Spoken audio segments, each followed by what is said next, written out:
this year marks the centenary of the birth of Benjamin Britten. The violin concerto is a reasonably early work. Britten was in his 20s when he wrote it, but it's a very accomplished work, don't you think?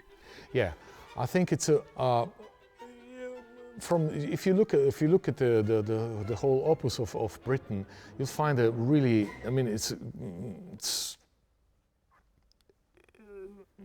the early style is so different from his later works, and I couldn't agree more of what you just said. So it's we will hear during this season as well. I mean, I think that what is good that we have the opportunity also to hear some other, like Illuminations, one of the really important pieces. So we're going to play violin concerto, l'Illumination. Just to mention, we're going to dedicate a lot of time to Benjamin Britten, but yeah, absolutely. The concert is bookended with works by Mozart, the Overture to the Magic Flute and the Symphony No. 39. What do you think it is about Mozart's music that makes it so enduringly popular? It's probably because you never know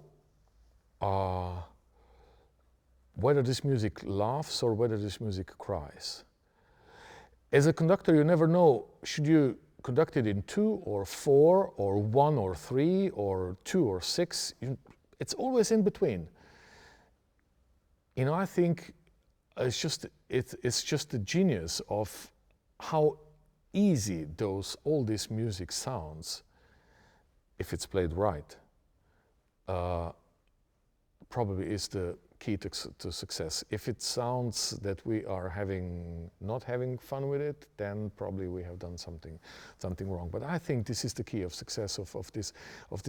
You cannot describe Mozart. You cannot put him into a drawer and say, it's larger than that. And for me, that's the good thing. Andrew Schulz I know from last year because he wrote a piece that we played last year, Endling, and this year Andrew agreed to compose a piece that will be dedicated to Britain. So that's the link. And we wanted to have a strong Britain piece from his earliest period,